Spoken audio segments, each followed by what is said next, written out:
All right, welcome back. Got an impromptu episode of the Black Muse podcast. I'm your host, Jason Muse, aka the Black Muse, and I was able to get a guest that I've had on the show before to come back impromptu to talk about a few things. Actually, now I got two guests that I'm about to introduce right now as we just went live, so that's awesome. So the first guest up that y'all should remember is a man by the name of Malik Brown. I'm gonna go ahead and bring him on. How you doing, Malik? Doing great, man. What's going on? Good to see you, man. So we got an all black man panel. I'm really Hey, excited that John showed up in the background at the last minute. But I also want to perfect. bring my other homie, my brother from another mother. We go all the way back from middle school. A man by the name of John Willie Osuji. John, how you doing, man? What's Yo, going on? How y'all doing? thanks. Yo, your timing is impeccable, bro. Your timing is flawless on that one, bro. You came in right when I started the stream, bro. That was Right. that was awesome. So, real quick, John, we'll start with you and then we'll come to you, Malik. John, say a little bit about how we know each other, how far we go back, if you wouldn't mind, for my audience. Yeah, both went to started off at Townsend Junior High School, 1999, 7th grade. I had to take it back. Yeah, I'm giving dates. And then, Receipts. yeah, man, played basketball on the same team in middle school and high school. I just kind of like lightly grew up together in a sense, like in our formative years. So throughout high school, I did 3 years at Chino Hills. We've known each other for quite some time. Off and on. Yeah, true. over the years. And for those of you guys who maybe recognize the name, Chino Hills High School is the same high school that the Ball family went to. Lonzo Ball, LaMelo Ball, Jello Ball. That's kind of where the notoriety comes from. But we were there before them, balling, playing basketball, Yes, trying we to were. dunk, but not really able to dunk yet. But we were trying No, though. we weren't there yet. We I weren't can there touch the rim though. Yeah. Hold on, so let me close my Yeah, no worries. And then so I'm gonna bring it to you, Malik. Just kind of remind the audience kind of like where we know each other from, if you would. Yeah, I think ironically, I actually have the sweater still. This is a Kip sweater that I have Bro. on. From robotics actually. Nice. And so yeah, we go back not as far, but far enough. We met over at Kip. I was the dean of students, and you were the speech and debate, or no, speech teacher. And so yeah, we just hit it off because we're just black men in a space that is not always conducive to black men, and we kind of just had to stick it together. And we also just, I think, intellectually have just always been going back and forth because we just enjoy that type of banter and like intellectual stimulation. So it's been a beautiful thing. And I also want to say, I mean, shit, not to be left out. I know John too. Shit. My bad. Go ahead and speak on it. Speak about how you know John and everything. We have our own relationship. You know what I mean? Right, like, right. I actually met That's John facts. through you, because shit, I think it was because when I was just having little get-togethers, either around boxing or just around talking about a particular topic like you're doing now, but more inside my space. And you brought John, and we've been able to hit it off because John's an insanely creative, a vibrant individual that I think people just enjoy being around his energy. And I think that at the end of the day, he's just somebody that just keeps it real.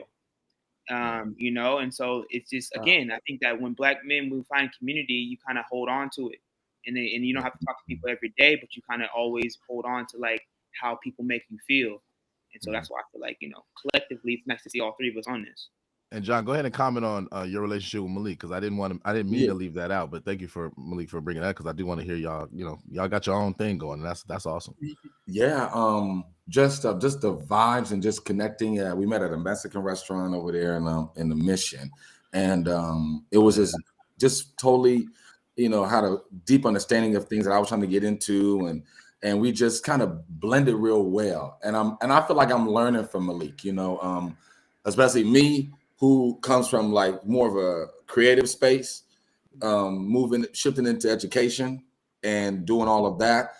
Both of you that have been doing it longer than I have giving me a lot of information how to navigate and what to think about doing the next thing. How do I, figure all those things out. So Malik has been a big help to me. Just a brother, just, somebody to talk to. Like he said, like, sometimes it's difficult for us to have an outlet to share our ideas, our feelings, our problems, our wins and losses. So I just appreciate being around both of y'all, because you guys, I feel like we make each other better in the grand scheme of things.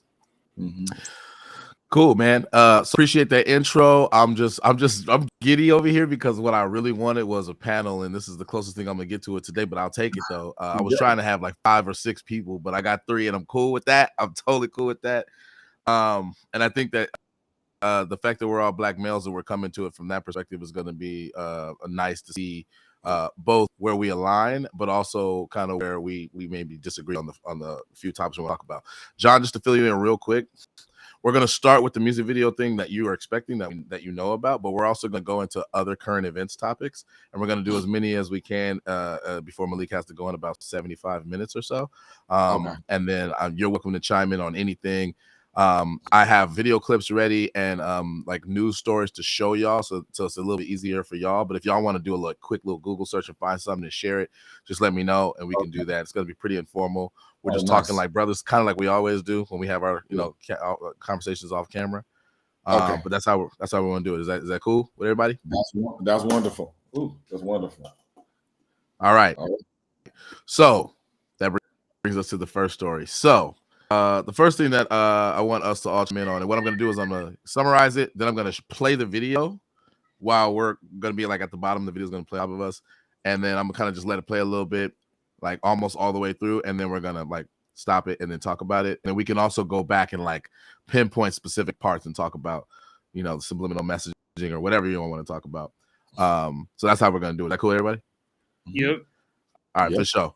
First story is Trina, Saucy Santana, and BLK, which is the name of a new dating app for black people, dropped a music video. And the music video is entitled No Voting, No Vucking, which I guess is kind of a little bit of a euphemism for a naughtier word that refers to sexual intercourse. And the main kind of basic message is that we want to inculcate in our community, in the black community, a kind of duty to participate in the political process, i.e. voting, which that basic idea is something that I think I'm amenable to. I actually love that idea. I think that that's something that should be encouraged. I think that political awareness, conscientiousness as black people is something that I'm all for. It's one of the reasons why I teach debate to high schoolers, black and brown high schoolers, because I want to kind of inculcate that and model that for them. And just in general, I think that the importance of the black vote is well documented, and so increasing participation is a great thing, especially given our history and not being able to vote and all that kind of stuff. That said, the manner in which this message is being communicated, I think, is cringy, and I think there's something a little problematic to it. I've never been a fan. Just a little. Yeah. Oh, I mean, I'm trying to be fair here, but I think at the very least, even people who lean left to center, who tend to be very liberal with these kinds of things, would acknowledge some problematicity to it. So that's what I was speaking to. I think the conservatives are just losing their minds over it. I think that they never like things like this. But I'm kind of in the middle, and I think it's problematic. I'll just say that, and that's kind of I'm gonna call my bias or whatever. I want to show it so we know what we're talking about, and then I want to get your comments. But go ahead real quick, Malik, and then I'll show it. No, I was just saying, like, even before you show it, like, or maybe you can wait till after, but like, what exactly is problematic? I think the subliminal messaging is off. I think it perpetuates a whole bunch of pejorative stereotypes about black people that we don't need to perpetuate in order to preserve the positive message that we should increase our voting participation. The overt appeals to sexualization and the kind of soft bigotry of low expectations, I think, is latent throughout the subliminal messaging of the music video. It makes it seem as if the primary way to motivate black people to participate in politics is by making appeals to hedonistic things or overt sexual appeals. And I think they're being tongue-in-cheek, to be fair, but like, I don't know how positive of a message that is. And I don't even know that it's necessary. Yeah. So that's the source of why I think it's problematic. Go ahead. Yeah. Trey Tracks, I think we got one. It's voting season, bruh. No voting, no loving. No voting, no touching. No voting, no nothing. No voting, no fucking, no voting, no fucking. No voting, no loving. No voting, no touching. No voting, no nothing. No voting, no fucking, no voting, no fucking. BLK app looking for some action. Swear the homie Scott was heading. Face is a 9, abs a 10, D is a to be determined. He got mad jokes, he don't sing bro. The only red flag, he said he don't vote. This midterms for all the single cuties. Wanna hit this booty, gotta do your civic duty. No voting, no loving. No voting, no touching. No voting, no nothing. No voting, no fucking, no voting, no fucking. No voting, no loving. No voting, no touching. No voting, no nothing. No voting, no fucking, no voting, no fucking. Yeah, don't stop now, stuff my ballot box again. But my homegirl through, put the buy in partisan. Politics be so nasty, make me wanna flirt ya. Show you how to be a poll worker, legs in the air, I don't care. Anyone can get it, universal health care. If you wanna come before the deadline. Come in the jacuzzi, gerrymander this coochie. No voting, no love, no voting, no touch. No voting, no nothing. Can't let me down, gotta stand up for something. No voting, no love, no voting, no touch. No voting, no nothing. BLK, we gon' stand up for something. Yeah, that's right. No voting, no love. If the coochie is the goal, go hit the pose. Period.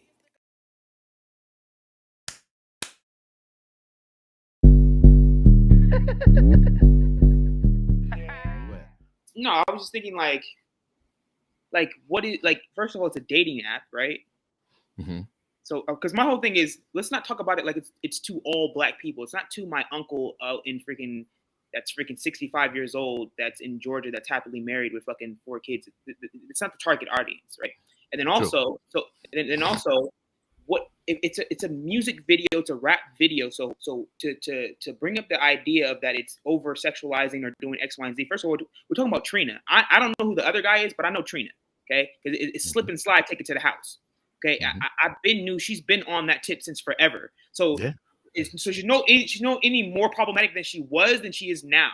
She's very on message when it comes to Trina. She's consistent. That's for sure. Very consistent. So I don't think. And then also, if I'm thinking about the target audience, right? I'm thinking of like younger LGBTQ single individuals who are potentially using this dating app.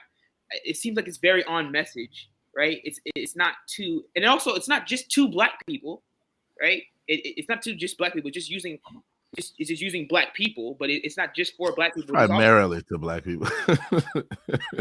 Primarily to black people. I mean, sure, but the message is obviously out to everybody in the same way that any music video that Lil Wayne or anybody does is out to everybody.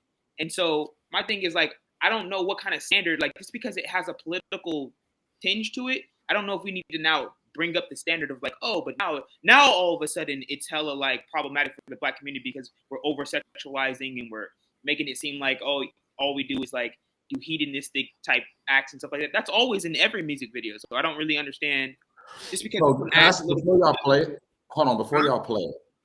My understanding was, and and that's why I need to do a little bit more research on this, just to be fair. It was used. I believe there's political parties that used these producers that have produced before for other political type of messaging. Okay, and vax that thing up, notably. Online date chat, find a mate chat, open up BLK ass, okay yeah, profile picture looking tight chat, nice chat, got your bio reading right chat, precise chat, but before you find a date chat, you gotta wait chat, gotta go vaccinate chat, get it straight chat, girl you look good, want you vax that thing up, you's a handsome young brother, want you vax that thing up, dating real life, you need to vax that thing up, feeling freaky all night, you need to vax that thing up, girl you look good, want you vax that thing up, you's a handsome young brother, want you vax that thing up. They in real life, you need to vax that thing up. Feeling freaky all night, you need to vax that thing up. I know you can't stand it, no holding hands, chick. But when we get the shot, we gon' be romancing. Girl, you could be the queen after quarantine. We could meet up at the spot and we could do the thing. Internet date chat, I'm your mate chat. Download the app, shawty, you ain't gotta wait chat. I love it when you hold me, eggplant emoji. You could be the young hot thing, I'll be the OG. Girl, you look good, want you vax that thing up. You's a handsome young brother, want you vax that thing up. They in real life, you need to vax that thing up. Feeling freaky all night, you need to vax that thing up. Girl, you look good, want you vax that thing up. You's a decent looking brother, want to vax that thing up. Acting full of sleep, you need to vax that thing up. Herd immunity, when you vax that thing up. If you wanna get sticky and hot, go get the shot. If you wanna smash some dude named Scott, go get the shot. Go get the shot, go get the shot.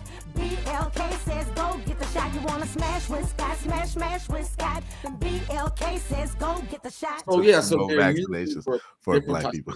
Messaging, and I don't know. I just think that if they're using particular people to message for political things, they're using these people for a particular reason to market to a particular group of people. Yes, a particular group of people who historically don't come to the goddamn polls. If you're thinking about younger, black, single people, not going to the polls historically, like turning out as much, right? So they're doing whatever they can. Now, is it cringy and is it actually like, we're actually not into that? Like my whole thing was, remember when Clinton, when Hillary Clinton had Mary J. What was that? You talking about the hot sauce, or you talking about something else? No, I'm talking about the when she had what's the hot sauce? No, she had Mary J. Blige do that little singing. If an officer stops you, always be polite and never ever run away. Promise mama you'll keep your hands inside. Is it a gun? Is it a knife? Is it a wallet? This is your life. It ain't no secret. It ain't no secret. No secret, my friend. You can get killed just for living in your American skin. Oh. He said, no, she has to go. What's something that you always carry with you? Hot sauce. Really? Yeah. Really? Are you getting information right now? Hot sauce. Hot sauce in my bag, Swag? Hot sauce. Really? Yes. Now listen, I just want you to know, people are going to see this and say, okay, she's pandering to black people. Okay. Is it working? Yeah. Okay, yeah. Right? Yeah, For me. But if that got older black women from 40 to freaking 60 to be like, yeah, we holding down Hillary, then whatever, right? It wasn't for me. It was cringy. Okay. I mean, Hillary lost though. Okay, so wait. Just saying. I know, no, but I if that is the framing, I don't necessarily think I disagree with that. This is the thing. When I see something like that in the backdrop of black men are shifting in this voting block, we are the reason why this is not happening. We are the problem when it comes to at least when on the Democratic side, or that we don't vote enough, or that we're the problem when we're not looking at the demographics that are voting for things that they claim that they don't support, but they end up voting for, i.e. white women. But we're having our hyper focus on black men. And then the statistics that they put out there are so skewed. They don't really consider a lot of the demographics. They don't consider a lot of factors when it comes to quote unquote black men that are shifting over and that are not voting, So that's kind of my frustration. So if it's in reference to that, I have a problem with that. Don't reduce me down to, if I don't, because if it's what you're saying, I'm not having an issue with it. But if it's me, if you're telling me that, we gotta figure out how to get the black men to vote. Well, no voting, no, and I'm like, what? Am I some beast or something? Like, what is this? Ridiculous. That's insulting. It's insulting to black women, and it's insulting to black men. If that's what you're doing, that's insulting, in my opinion. However, now if you're saying that it was not even marketed to us or them in that way. It was just this group of people's putting this out, and it's for them. Then that's different. But yeah, and that's what I'm saying. Like, I don't believe that everything that has a black person in it is for me. You know what I mean? Like, it doesn't mean that it's directed at me. But I do understand how it can impact the ways in which people see me. And so, like, I get that. Yes. But I mean, if that's the case, what I'm saying is let's start that conversation with every music video that has sexualized and over-sexualized black women. Let's start there. Let's not start now all of a sudden with this political thing, right? And I think that has to do with like respectability politics, because now, because we're talking about politics, and we potentially have white people that we know are looking at this situation or potentially manufacturing this. That's situation. not my issue with it. That's not my issue with it. I have no problem with respect. You know, that's my issue with politics. I don't know about respectability politics per se. I mean, that's going to intersect with my issue. My issue is that, and I've been consistent with this. I don't think that overt appeals to the sexualization of black people generally and black women in particular is a positive trope in our community in general. Like and I'm not gonna act all holier than that. I used to dance and bump all of this music when I was younger. When I wasn't really thinking about the implications that it had for our community or anything like that. But I've been critical of this stuff. I mean, we're talking about WAP at the Grammys. I was critical of that shit. Just the song and just inherently, it was just like, God damn, like that's unapologetic. But like, it's also couched in this kind of this tinge of feminism generally, but black feminism in particular, which insists that the best way for a black woman in particular to manifest her sexual liberation is to be as promiscuous as possible and overtly unapologetically sexual. There's a degradation to that doesn't get talked about, because to talk about that pisses off the feminists, and in particular the black feminists, particularly if it's coming from a male. So like I have always had criticisms of that kind of thing. And even when I used to like in some sense be hypocritical, because I used to dance to it and go, party and listen to it in my car and sing it and sing all the curse words and all that shit. Like I did all of that, right? And to a certain extent, maybe I'm even still guilty of it because I'm a DJ and I play that stuff at high school dances because that's what the kids want to hear. But like I've always been uncomfortable with the messaging in those music videos and in those songs. They are inherently degrading, and I understand the critique of when men are in control, when it's the men who are kind of the focus of attention, and the women's role is really just to be embellishments in these music videos. And they're constant, and the men are rapping. They have rappers that are constantly degrading the women and reducing them to bitches and hoes. And ain't no fun if the homie can't have none. Back that thing up, all of that stuff.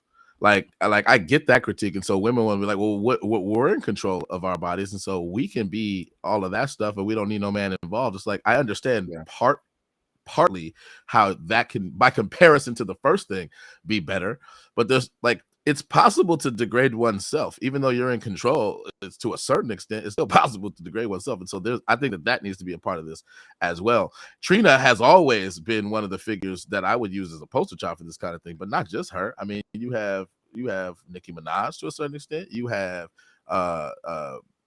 even Rihanna, Beyonce to a certain extent, a lesser extent, because it's not, her brand is a little different, but to a certain extent, the sex appeal, like sex sells. I get it. I know why a lot of these female artists lean into that, and also it ain't just female artists that lean into that. To be fair, male artists have leaned into it too, but it doesn't. Our culture doesn't. It doesn't get the same type of criticism though. No, it does not. It doesn't get the same type of criticism, but it's also not. It's also different, substantively different in terms of not the moral aspects of it, but in terms of like how male sex appeal is marketed. There's also substantive differences that are not trivial. The criticism specifically that I'm talking about, that I thought you were getting to, is the idea that even if you are in charge of your own degradation or whatever, it's still degradation. And so like, yes, but yeah, Chris Brown, but hold on, Chris Brown doesn't get that, hey, bro, like from other brothers or from the society, that, hey, whenever you're being promiscuous, you're actually letting go of your body too much, and you're devaluing your body because you're with all these different women. You're not respecting your energy in your body. You don't get that same type of critique that you would give a Trina and like. True. And I think that's a fair thing. Can I be very? But part of the reason, well, just real quick, I think part of the reason is because dynamics are different. So, for example, when it comes to sexual activity in general, women have greater risks. The stakes are higher for women. Mm-hmm. So the fact that that's manifested in our culture where we watch or police women more is partly makes sense for that reason. Go ahead. What are the greater risks for women? Pregnancy. Unwed pregnancy in particular. Because do you know how dangerous pregnancy is? Especially for Black women, it's extremely dangerous. It's extremely dangerous. Men don't have those stakes, right? No, for sure. But there's different stakes though, and so it's I wouldn't say one is the other. I good. So what are the stakes in it for men in terms of that? Like how like I guess to still make somewhat like the men are the fathers of these children, and so there's all kinds of implications in terms of paying child support and all that kind of stuff, right? Facts. Right. But can you name a man that died of their relevant baby mama like being pregnant? No, of course not. Like complications of pregnancy are uniquely implicating of women, correct? 100%. So that's what I'm talking about. So like those stakes, there is no equivalent, there is no analogy for men, right? No, for sure. Within that example, 100%. Okay, cool. So I guess then maybe here's the disconnect then, because I want to be fair to you. I acknowledge that there are stakes for men. I wasn't trying to deny that there are no stakes at all for men. There's no risks at all for men. There are risks, but I'm saying that there's certain risks that uniquely. Go ahead. No, I'm saying we're going because remember, like I will always acknowledge the difference between women and men because we do need to do a better job of acknowledging those things, not making it seem like things are all the same. But all I'm saying is that we're going back to the initial critique of when you're doing these overly sexualized things. Men don't get the same type of critique. So just because I don't die because I can't get pregnant doesn't mean I don't need the same level of energy around, hey, Black man, you should respect your mental health, your energy in your body, and not be having your dick all around in all these fucking coochies because we agree on that. We agree on that. And you can't put other women in a position to be in the pregnancy issue. Right, but I agree with all that. I thought I made that explicit. So none of that I disagree with. The part that I'm trying to. But there's a part that I think I am disagreeing with you on, and that's this. I think that there is some rational grounds for not treating them the same because the stakes are not exactly the same. Right. That said, I don't think that there's a rational ground. Hold on. I don't think that there's a rational grounds to have a double standard with respect to all the other things you just named, though. Right. So that's I'm saying our culture, the way that we deal with women and men differently is partly the reflection of the acknowledgement of that, even though I think that some people are basically hypocritical when it comes to men and women. They give men, our culture, this is a norm in our culture, we give men a pat on the back the more sexual partners they have, but women get demonized. That's a part and parcel of the feminist critique that I actually agree with. That's not what I'm trying to justify. But what I'm saying is if we recognize that the stakes are higher, particularly in the sense of like the risks of pregnancy, which uniquely implicate women, right? Then making sure that women are not in that position. Like I understand why the energy is different because there's no equivalent stakes for men like that with respect to that one thing. That's all I'm trying to say. Well, just because you have that one situation where it's not equal doesn't make it worse or better for men. I don't understand the connection. That's just one instance. Right. So there's a particular risk that men do not have to endure. And what I'm saying is that to me forms a rational basis for the energy in our culture being different around men and women. With respect to just those risks. Not everything you're talking about. Not everything else that you're talking about. The rational the basis that you're talking about is just based on the gender norms that we have right now. Like, it's just the way we operate and view men and view women that are not equal. There's some asymmetry there that we have to fix. Just like we have a race problem, we have a gender problem with the way we give women passes, the way we give men passes for certain things in our societies because the way we look at them differently than way we shouldn't look at them. So your attitudes towards this are. But that's not the only reason. Hold on a second. Your attitudes towards this are also a function of culture, also a function of religious beliefs that have sort of spewed and kind of inculcated their way into our culture. We have I'm not denying any of that. I agree with all of that. I'm not denying any of that. I agree with all of that. You leaning on this one in particular, Give an example. You need to be more explicit. Okay, so who, me or John? No, John needs to be more explicit. Okay. I just feel like for example, men should drive and women should sit in a passenger seat, right? Why is that? There are people that believe that. As black men, Yeah, in you're our culture, preaching to the choir. there are people that actually believe that. I don't believe that. Yeah. So I mean, we can list a whole bunch of examples. I think we all yeah, exactly. do. So like, there are people who believe that women, and actually, I actually had somebody on my show who actually said that men should be pilots. Can I ask you a question? Go ahead. Would you prefer a male or female pilot? I honestly think that the gender of the pilot is irrelevant. I just care if they can fly the plane. And if I had a preference on whether or not to choose, whether I could choose a male or female pilot, I'm for sure going with a male pilot. Why? I just like, it's weird because, and I'm going off of like me as a woman, right? In stressful situations, I feel like I handle stressful situations fairly well. But I feel like in a situation where I was a very seasoned pilot, I mean, I would just, and something happened with the plane, I would just trust. And my co-pilot was a man, I would defer to him.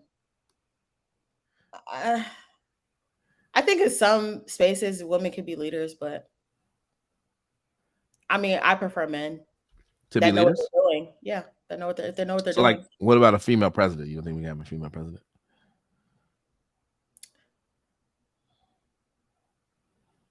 But why can't women be in leadership position? Can a woman be a CEO of a Fortune 500 company in your opinion? If she created it, sure. If it's her business, sure. What if she didn't create it? What if she's the daughter of the person who created it, like granddaughter? Question. I mean, female leadership exists. So me saying that, it can't happen is kind of stupid. Like, it exists already. I agree. All right. Well, so how do you feel about female pastors? I don't. You don't what? You don't like it? You don't approve? I don't approve. No. Why? I mean, because I don't have the specific verse. I think it's in Timothy, but I mean, it speaks against female pastorship, female, women leading the church. That's not our role. Women lead the church all over America, though. They're not Christian. Yes, they are. They're Christian churches in there. Okay. They're female pastors. They have a variation of that, but the Bible clearly is very clear. So it's against the Bible for women to lead the church? Yeah, God said they shouldn't do that. I don't think there's anything about being a woman that makes that particular woman incapable of leadership roles. That I think is problematic, and it is something that is let's say theologically salient in Christianity. For sure, and it stems from a set of cultural prescriptions that are actually very complicated, and that particular interpretation of certain verses of the Bible is interesting to me. I don't know that the Bible explicitly prohibits that, but I have heard people say that's somewhere in there.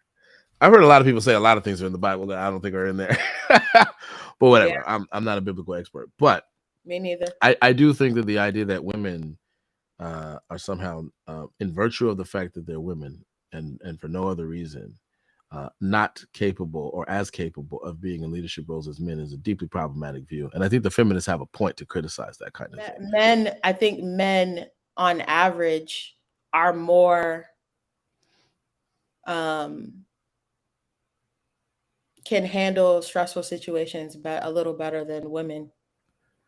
Why do you think that? On what basis do you make that claim or assertion? My eyes and ears. So what would you present as evidence of this?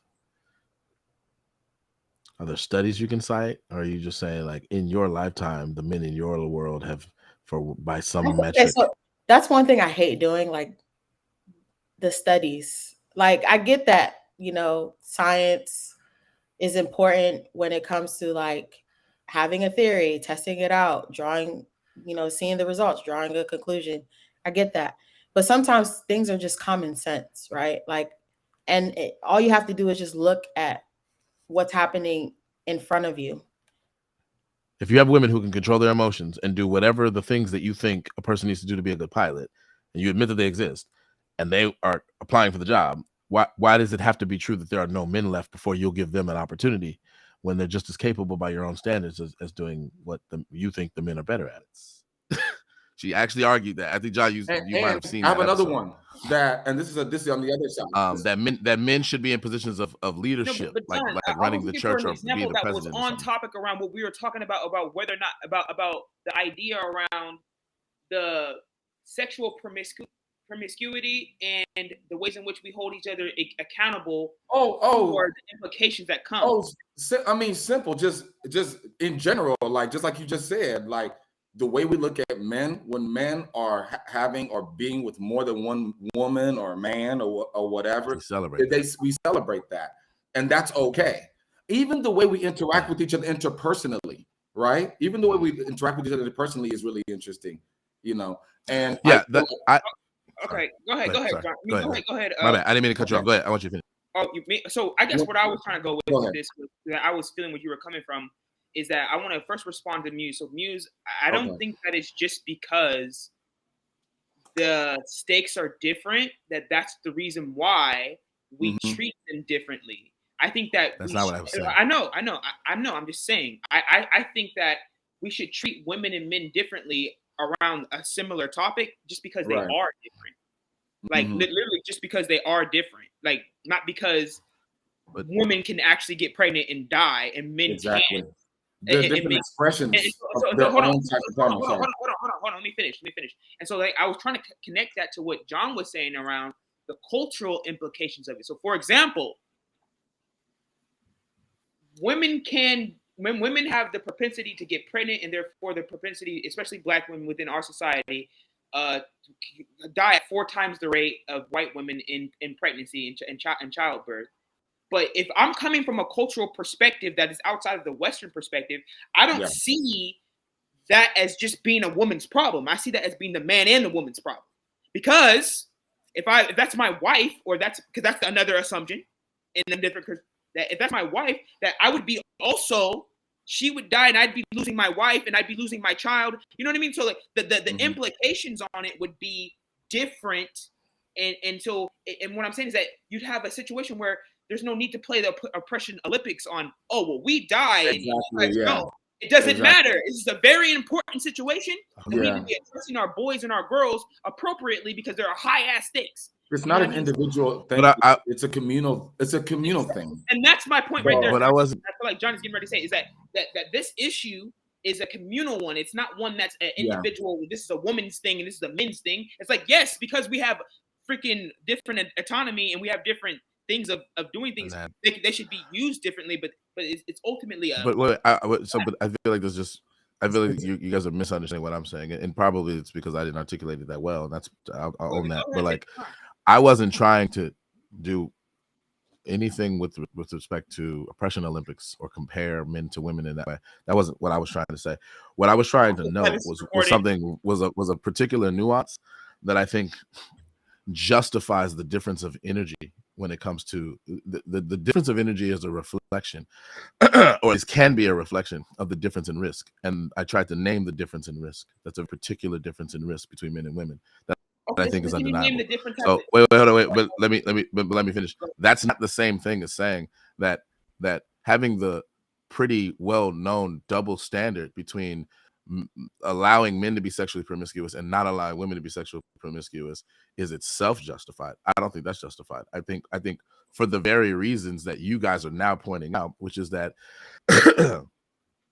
there's all kinds of implications for men in terms of whether or not women are successfully able to, especially Black women in our community, are successfully able to bring their children to term, right? Or are saddled with the burden of having to take care of a child on their own, and all of that it implies, right? Like we have a vested interest in generating community where that's not the norm, because that's all kinds of prospects, not only for those individual families, but in the wider context for our community, right? And how strong our families are. So all of that stuff is relevant. All of that stuff I agree with you on. Okay. But that's still consistent with that one little nuance I was trying to tease out, which is I understand, for example, to make it more concrete, right, why a particular parent or a couple would put more energy in protecting their daughter from that kind of thing, because for their particular daughter, the stakes are really, really high, as opposed to, even though I think that they should put some energy into it, putting a less relative energy into making sure that their son is not going out there being promiscuous too. I understand that because of hold on. I understand the difference in energy because of the difference in that particular risk I just pointed out. I also would affirm that they should basically make sure that their sons are not perpetrating that, and that we have a communal interest in making sure that our sons are not perpetrating that. So the double standard is not justified for that reason. But you're starting those things are not insistent by changing the energy on it. You're starting it. No, I'm not changing the energy. I'm saying I understand in virtue of the difference in risk why the energy is different. That's okay, so Jason, this is my thing. Even if we were to acknowledge this is the way people think for these particular reasons, is it wrong or is it right? Is it okay? Because we got to ask ourselves why do we have this double standard to start off with? Why are we even? The double standard is wrong. I agree with that. The double standard is wrong. So the double standard is wrong. I'm not giving a justification for the double standard. So then we don't even need to. So exactly. So we don't even need to acknowledge. Not to say we don't need to acknowledge it, but I'm not even going to give it credence because I know that it's wrong to begin with. I shouldn't even have that double standard at all. Like it comes from a place that doesn't make sense, or at least I don't agree with it, unless you agree with it.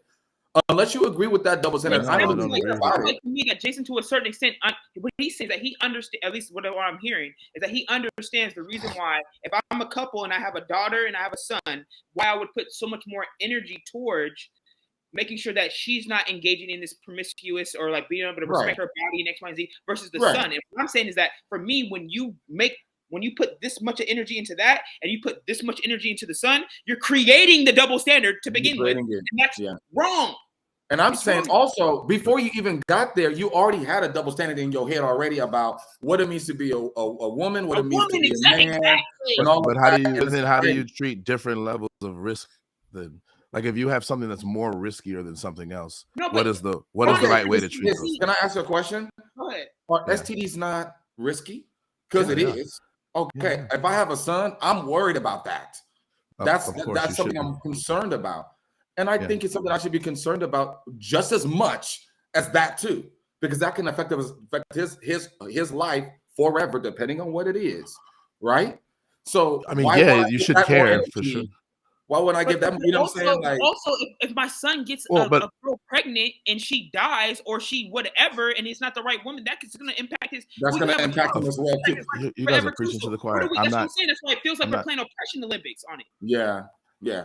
So where do you get? I'm totally confused by your take on this. Where do you get oppression Olympics from anything that I've said? Okay, so listen, this is what I'm saying.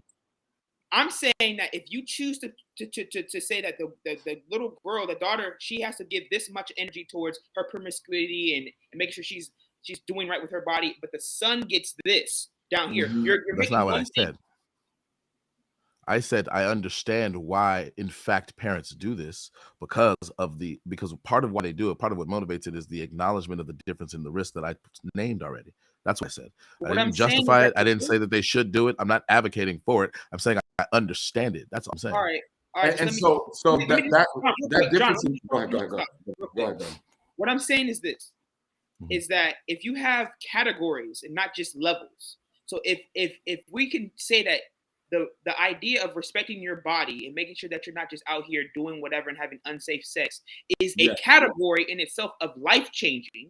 Then it doesn't matter if you're on a point system and you're at a 10 or a 9 or an 8. Yes, I can acknowledge that because women can actually die from pregnancy, that maybe even though they're in the same category of life-changing event, it could be a 10, whereas the son who won't necessarily die from pregnancy, but could still have a life-changing, he'd be in the same category of life-changing event that could happen from him being sexually promiscuous, would maybe be an 8 or 9 or whatever, right? And what I'm saying is that just because I can acknowledge that difference, they're still put in the life-changing category and deserve the same fucking energy.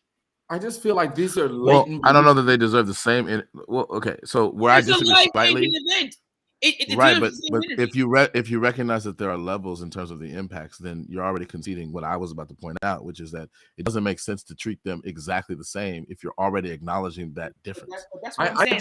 I would treat them differently, not because of that change of from 10 to 8. I would treat them differently because boys just need to be treated differently than girls.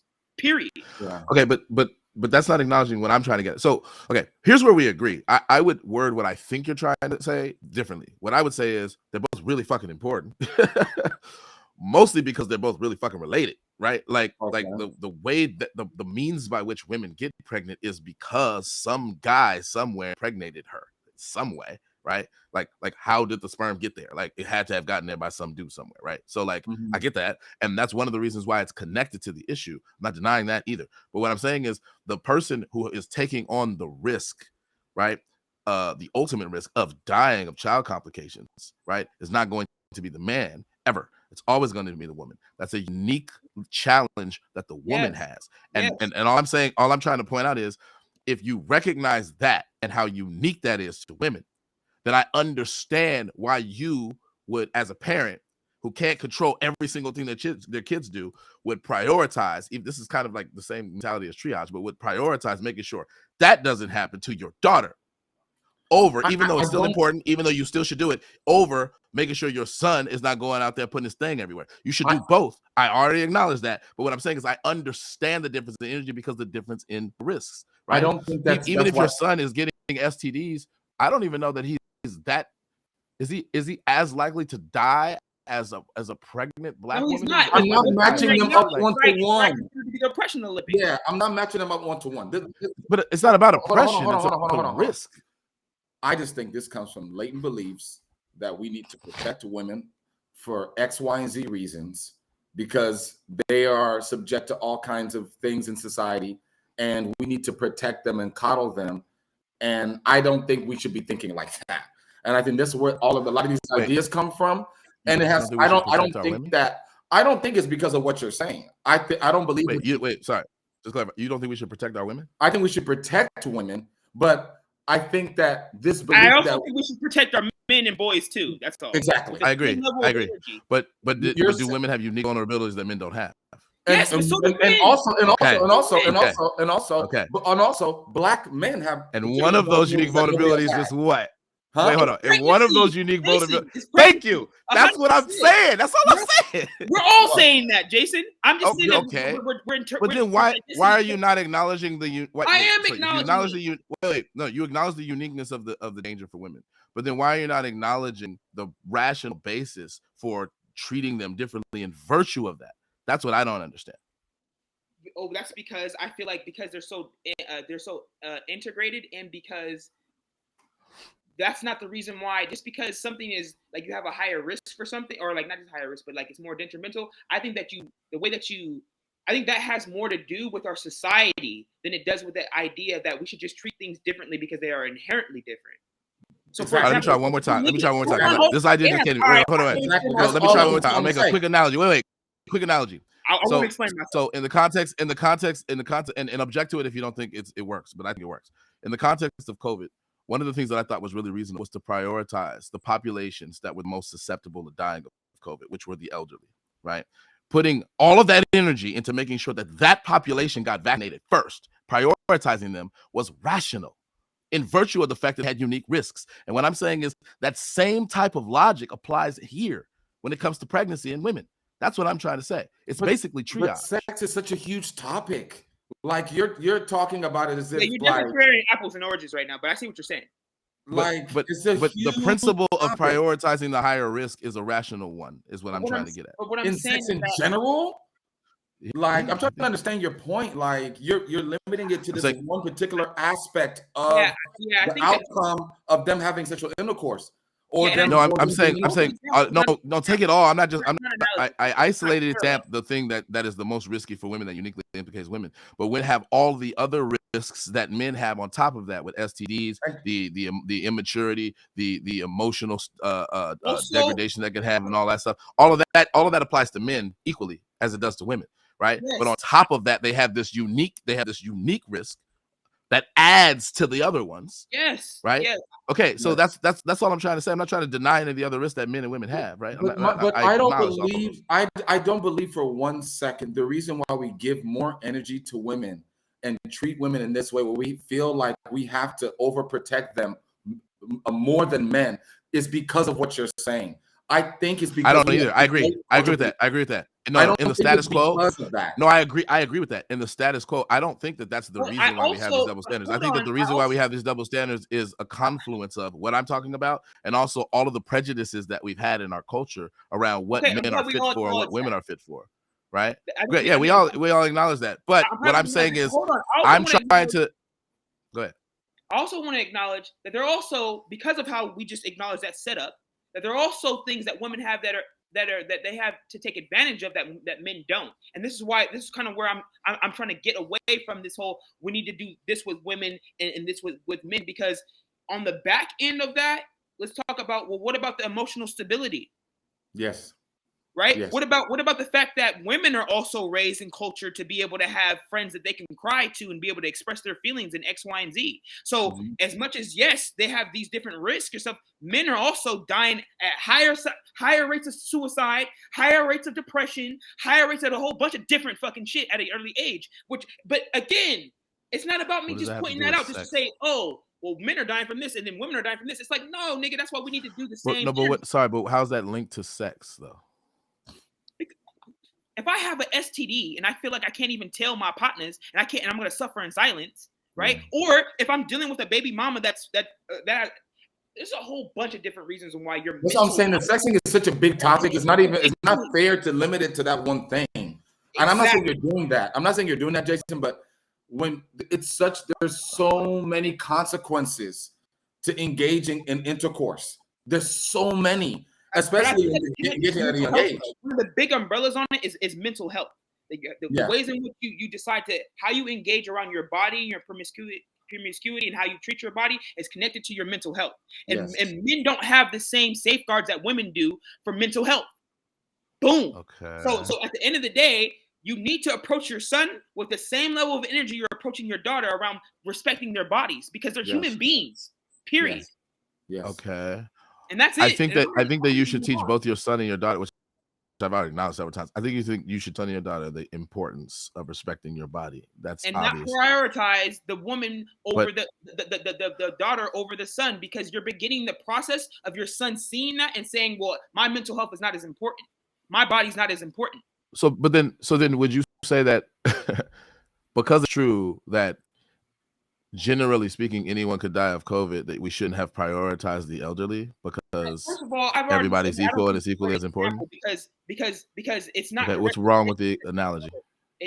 Let me explain. It's not connected in the same way. So the way that men and women are directly connected in that whole sexual experience is not the same way that old people are dying from or young people are dying. It's not because they're not connected in any sense. Right? Like, it's just COVID is a fucking disease that is the causal mechanisms that lead to the death happen the same in everyone.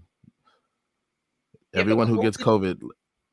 You can't substitute COVID for sex, is what I'm saying. COVID is directly impacting older, because COVID is directly is more endangering old people in a way that's completely different than sex just endangering women. My whole point is that that the stakes for sex, that especially those that uniquely implicate women, like the risks are different. That's my whole point. That's why the analogy works. They're different, but does that mean that you're going to give the other person more energy because they're different? That's one difference. No, but I'm saying the risks are higher though. That's why the analogy makes sense. Is the risks are higher for old people in the same way that the risk for an old person getting COVID. Hold on, wait. Let me just finish this thought real quick. In the same way that the risks for an older person or a person with comorbidities getting COVID are higher of them dying or being hospitalized, right? Okay. Right? An analogous thing is true of women when it comes to the outcomes or the fallouts of sex, in particular pregnancy for Black women. That's what I'm saying. That's why the analogy works. Okay, here's another difference that I think that why the metaphor is not analogous is because the sex implication has a lot of cultural implications. That if the cultural implications change, then the stakes for women would be different. In the way that COVID is just a fucking disease. It doesn't matter what culture we're in, what part of the world we're in. You're going to die if you're an older person at a higher rate. So, for example, culturally speaking, if we respected women way more to begin with, and Black women didn't die at a higher rate of pregnancy, if we cared about Black women, enough, right? Culturally speaking, to begin with, then we wouldn't have that same fucking stakes in the same way that COVID. It doesn't matter at what time period or what culture you're in. So that's what I'm saying. Sex is a whole different beast. When we talk about sex, we're not just talking about the physical act. We're talking about the culture behind it. We're talking about how people get treated and how people are seen when they have quote unquote too much or not enough of it. There's a whole bunch of more things to do. A lot of the reason why Black women are at risk is because of the risk of, or no, the exposure to bad health because of racism. The book, it's called Thick. Oh, thank you so much, John. I was just reading a book called Thick. That's the reason why they're at risk. It's not because they're Black. It's because they're Black in America. Exactly. They're at risk because of sex. It's not because of sex. It's because they live in a culture in which Black women are seen as incompetent. Yeah, that's really what it is. But sorry, it's not only in the United States that Black women have a higher chance. Okay, but it's everywhere in the world that COVID is going to affect older people. So therefore, it's different. And therefore, is there a place on the planet where Black women are not more likely to die of pregnancy complications? Wait, my bad. I didn't hear that last part. Is there a place on the planet where Black women are where they're not higher? They don't have a higher likelihood of dying of pregnancy complications. Is there a place in the world where Black women have the same type of privileges as the people that they would be potentially compared to? You answer that question. Okay, thank you. I don't think that there is, and so if that's the case, then, then your difference. Hold on, but then if it's true, because I don't know if it's true, the difference that you're making isn't really a difference because this is a trend all over the world. Okay, hold on. Whoa. Before we globalize this thing, yes. Wait, hold on. Let me finish. You can't. Hold on. Let me finish what I'm saying. Before we globalize, you acknowledge saying you didn't know, so we can gloss over it because you don't know. Okay, in America, the reasons why this is happening have been heavily and well documented. Okay, we know why it happens here. We know why Black women die at a higher level than anybody else when it comes to pregnancy. We know that in childbirth. When you go to these other countries, do you want to have a discussion about colonialism? Do you want to have a discussion about imperialism? Do you want to have that discussion about how those countries were destroyed because of that? Because that's also why that's happening. So it's the same reasons everywhere. It doesn't change, even in America. So I don't understand. You trying to say that, well, they have risks everywhere. Well, the risk is also a socio-cultural thing. That's global. That's global. But even if I wanted to have that conversation, it's still it's a different thing for also with similar reasons. But it doesn't change the fact that these are cultural reasons that impact these people, that people have perpetrated on them. Not that just because they're Black. So I'm not denying that there are in a way that COVID wouldn't give a fuck about what it was. Hold on one second. I'm not denying that there are cultural or social reasons or contributing factors to these trends at all. That actually makes a lot of sense, actually, given how our medical practice work and how systemic it is. But the difference that I was just given, and I'm genuinely baffled by this, was that the difference between COVID and why your analogy doesn't work and pregnancy is that COVID is global and the other one's not. And I'm like, okay, if you can't make any distinctions between these trends anywhere on the planet for Black women, then it's global too. And then you can't have that difference. Therefore, not different in the way that you said it's different. It may be different in a different way, but then your arguments undermine summarily unless you can demonstrate that these trends vary on the planet with respect to Black women. And if you can't, then I don't understand what we're talking about anymore. Well, I was talking about the difference on what COVID and sex, and I was saying that even because I acknowledge all these things, these factors, these socioeconomic, colonial factors that impact Black women, and what I'm saying is that the solvency around it could be a cultural solve in a way that COVID was a cultural solve. And so therefore, and I'm just saying there's a difference, and that's why it's not analogous. It's just not the same thing. If you old, you old. Right, if you old at all, it doesn't matter. Okay, but the part of my analogy that matters does not hinge on that, and that's why I don't even know why you're bringing this up. So the part of the analogy that matters is there is a well documented difference in risk level for different populations. That's true for COVID with respect to old and young people, and that's true with respect to pregnancy for women and men. Those are the populations we care about. I only emphasize the Black women part because you did earlier, because that particular risk that I stamped is particularly pronounced for Black women, right? Yes. But newsflash, men don't get pregnant ever, so they never have those risks ever. It's zero for men, right? Yeah. It depends on how you look at it. So that's all I need for the analogy to work. And I don't understand, if you think the analogy doesn't work, it can't be for the reason you just gave, because that's not really germane to what the point of the comparison even is. Yes, it is. If we're talking about the solvency around it. I'm not talking about the solvency. But the point I was making was it makes sense. The point that I was making was that analogous to prioritizing the people who are the most at risk under COVID, it makes sense to prioritize the people who are the most at risk when it comes to sex matters. Women. That's what I'm saying. That's all I needed. Like all this other stuff about solvency is weird because it's not really germane to the point I'm making.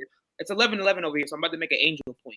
So the whole point of it is that when you're talking about putting a different level of energy, if I'm putting a different level of energy for my daughter than my son, but what for what?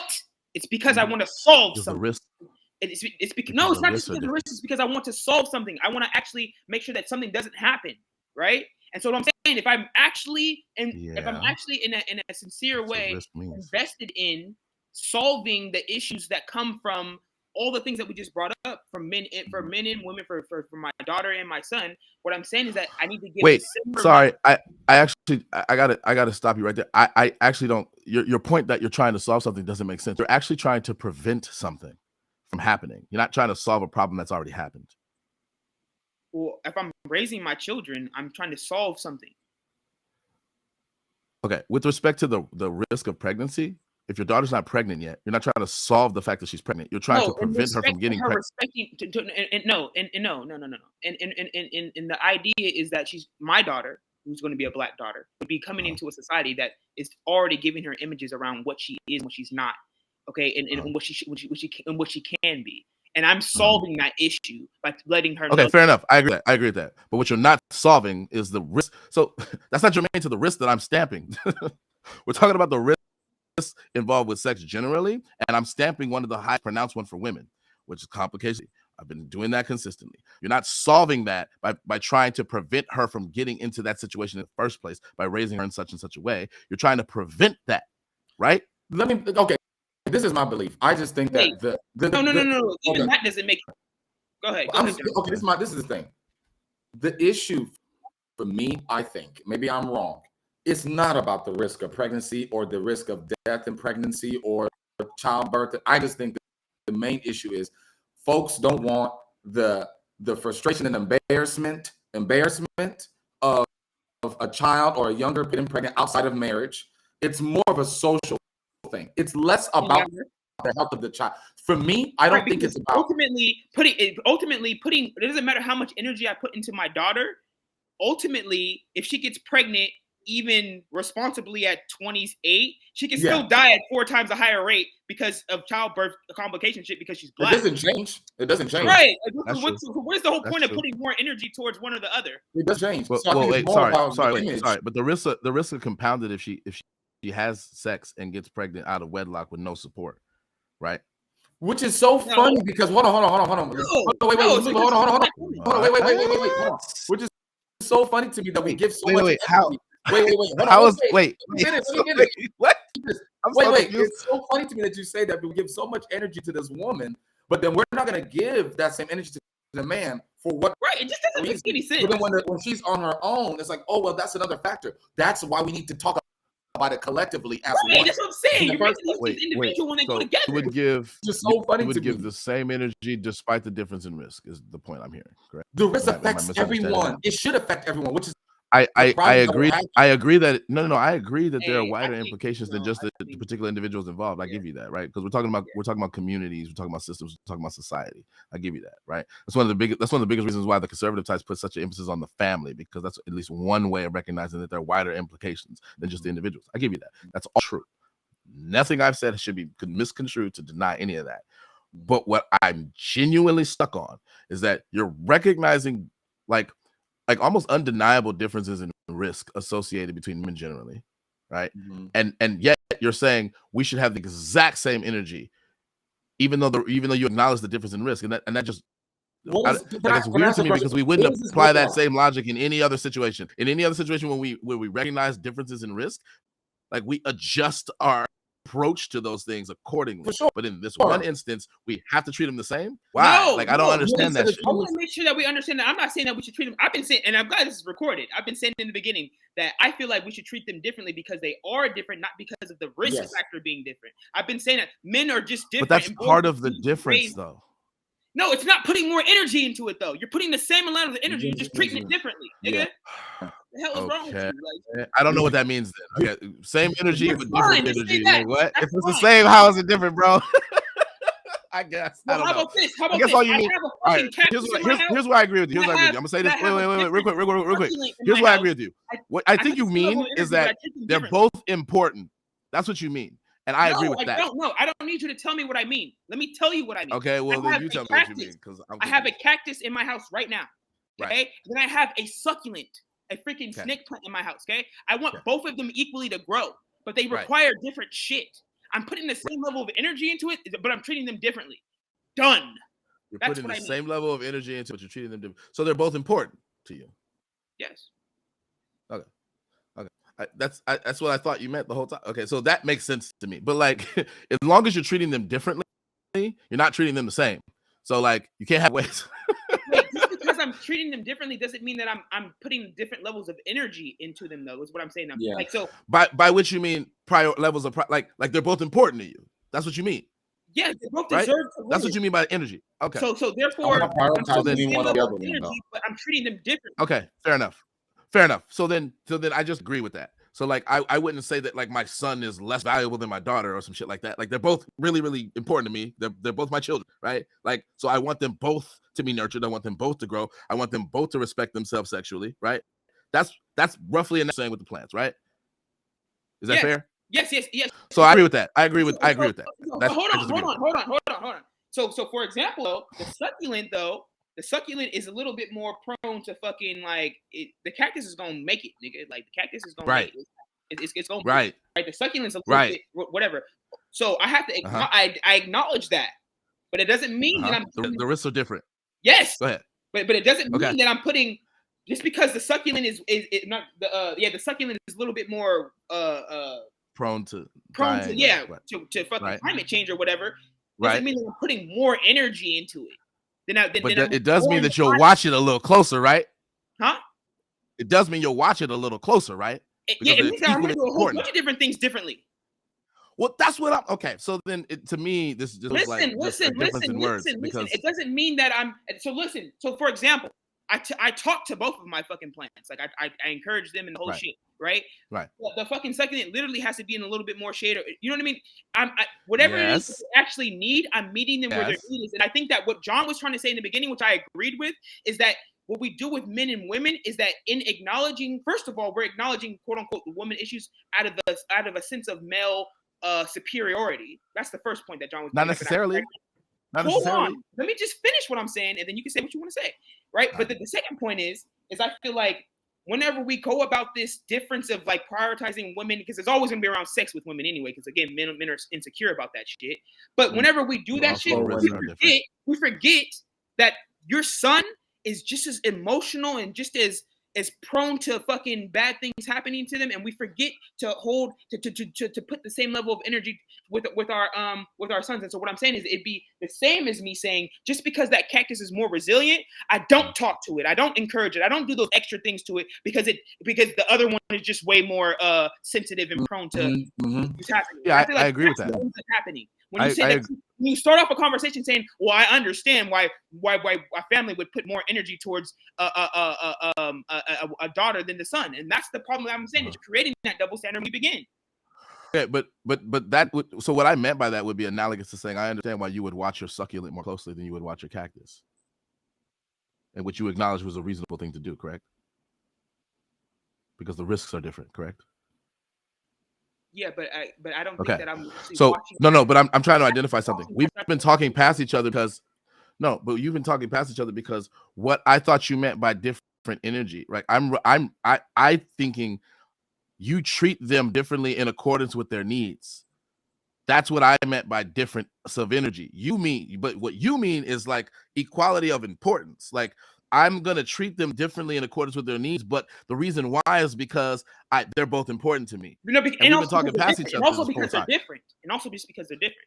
Okay, fine. But okay. So then to really bring this home, what I've been saying this whole time is that part of the differences between men and women is the difference in risk associated with the difference in their anatomy when it comes to pregnancy, right? Right? Yeah. I acknowledge so that. so then we're really in agreement then, because you acknowledge that in virtue of those differences, you're gonna have different approaches with respect to your son or your daughter that account for those differences. But the same energy part, which we both agree on, now that I know what you mean, is that it's because they're both equally important to you, because they're both children. Right? Okay, cool. The whole thing that I've been saying, because I want to step what I've been trying to say this whole time. And maybe I didn't articulate it well. That's my fault. I'll own that, right? What I was saying is I understand why the approach comes to protecting women from potential risks that uniquely implicate them, right? Why people are watching that more closely in the analogous way that you're watching your sucking more closely, because the risk is higher. I understand that in comparison to the way that you would watch your cactus, or by analogy, watch your son. I understand that because of those differences. That's what I've been trying to say this whole time. With the sameness of energy, I restated it without saying sameness of energy, because that was causing confusion. But do you now acknowledge what I've been trying to say this whole time? Jason, I can understand and not agree with. Well, can Malik answer me real quick, because I really want to know if he got what I said, if he still disagrees. No, so I think I was holding on to everything you were saying, and my thing is like, yes, generally speaking, yes, I get exactly what you're saying. I think that there was a difference. We were talking past each other. Yeah, I just think that you can acknowledge something and give something the same level of energy because you find it to be the same level of importance, but treat it differently because it has different risk factors. All right, cool. Go ahead, John. No, I just can say that I can understand what you're saying, and I can understand and still disagree at the same time. I can do both, and I think that that's kind of where I land. I understand it, but I disagree with the reasons that we're doing it, and I think that maybe the language around protection and energy and how much energy we should put into one or the other, it can get muddy. But the main thing is I'm not prioritizing one over the other for any particular reason. I'm not prioritizing. I can acknowledge. That's the point that I was trying to hold on to. I'm not going to prioritize looking at my succulent way more than my cactus. Like, no, like they both get what they need. And maybe prioritization is a bit. Maybe I'm trying to be careful. Maybe that word the same. Word, the same word thing. Because like when I hear you say that you're willing to keep a closer eye or closer look on the succulent, right? There is a priority implied in that. And so when you say you're not prioritizing, to me, I'm confused, because it's you kind of are. Even though consistent with your behavior, you regard your cactus and your succulent as equally important. That's consistent with the fact that you're taking into account the fact that your succulent is more prone to dying of certain things. And so you're in some sense prioritizing it by watching it closer, making sure you check that thing so that it's not falling prey to whatever. Because your cactus is more resilient. Like that to me is a form of prioritization. Okay. Even though they're still equally important to you. Like that's how I would say it. But I want to know what you guys think. Let me say something. This is where I don't want to get confused. Let me use an example. When I talked about Black men being more susceptible to go to jail, prison, early death, more high mortality rates, and all these things. These are things that we're susceptible to. If I'm focusing on that, I'm talking about health care, making sure that our mental health is intact. If I'm honing in on those things because I know that that's a deficiency that we have in our society, that this is a problem, it isn't prioritizing Black men over Black women. I'm just acknowledging this particular thing. So if you're talking about this potential risk for death or whatever when it comes to childbirth as being analogous to that, if you're saying that, I can understand that particular expression, but I still don't even buy the idea that is in the front of all these people's minds, these families' minds, about why they treat their women and their little girls differently as they grow up for whatever reason. I think the real issue is on the eyes of society and in their eyes, it looks bad, right? And it seems it's more of a liability for them in their eyes for some reason. For other greater societal reasons, right, that are not necessarily their fault, that they have to pay more attention to this. It's not because they have. I agree. Also, I agree that that's true in status quo, but it's more complicated. That me paying attention to the succulent doesn't take away from my ability to do whatever the cactus needs. And so, like when I hear somebody say that I'm prioritizing that word or putting more energy towards my daughter, I feel like it's because you're taking away that attention from your son, and that's kind of how I took it also. So I want to acknowledge that. Mm-hmm. That maybe The way I was saying it or using that term, I don't think that it implies necessarily that you're neglecting anything. Okay. Well, right. Well, So that's the same way that you may, so let me get another analogy. In the same way that you may differentiate or modify your work with different needs in the context of your classroom, that doesn't mean that you're neglecting all of the other students, right? Okay. Yeah. But there's still a priority to the students that require modifications. There's a priority there, right? It prioritizing them, even though you're not necessarily. Well, the reason why there's a priority is because you're prioritizing everybody's learning experience. You're just giving them what they need. Yeah, like hold on. Even the reason why there's even a priority in that. Hold on a second. Okay. The reason why there's even a priority usually there is because we want us to use the limited resources and time and energy we have to attend to the kids, right? That need that. But if I have the resource to help every student, the kids that are at the top also need help. They also need, you don't want to neglect them. That's a normal thing. And that's why I thought it was a little bit more of a zero sum. That's why my assumption was, and then you're saying that you didn't think that, but that's what I thought my assumption was inherent within the idea that if I'm prioritizing this conversation that I'm having with my daughter, then somehow it's taken away from my ability to have that same level of energy to be able to. So, for example, if my daughter requires a 3-hour conversation, then I wouldn't give that 3-hour conversation to my son, or I would also just make sure that I had a 3-hour conversation more, in like more often than I would with my son. It's like, no, like they both deserve the 3-hour conversation. He doesn't deserve a. I don't understand. So where we're disagreeing is I don't think that prioritizing something implies neglect. You guys, it seems like you guys think that prioritizing something implies neglect, and I don't think that that's true generally. I don't think that you would even recognize that generally. So I'm strategically now trying examples and see if you would apply it to that. So for example, if I wanted to prioritize for Black people, let me correct you real quick. Would I be guilty of neglecting everybody else in society? No, wait. I want Malik to answer this question. If I prioritize paying reparations to Black people, am I also guilty of neglecting everyone else in the society? That's not even. But that's wow. But really, reparations are making people whole, though. That makes reparations. That's a different discussion. Really controversial. But go ahead. That's not. No, I just wanted to see if he was going to apply the principle the same. But it seems like he's being consistent. Although that's going to have a bunch of implications that are going to undermine his reparations. Well, we can deal with that later. I just wanted to. Prioritizing, and you're literally ignoring everybody else's situation to say no. Just Black people. We need to try to make you guys whole right now. Yes. You're neglecting the rest of society if you pay reparations. Okay. Hold on, Malik, I got him. So this is the thing. Yes, we are gonna repair this group. Also, we should also be considering everybody else where they need to be repaired. But we also need to make sure we're repairing this group, though, no matter. Yeah, and so when in the it's not about preparing that group, you're not focused in on everybody else. Everybody else. Yeah, you're just preparing. But you're not neglecting them.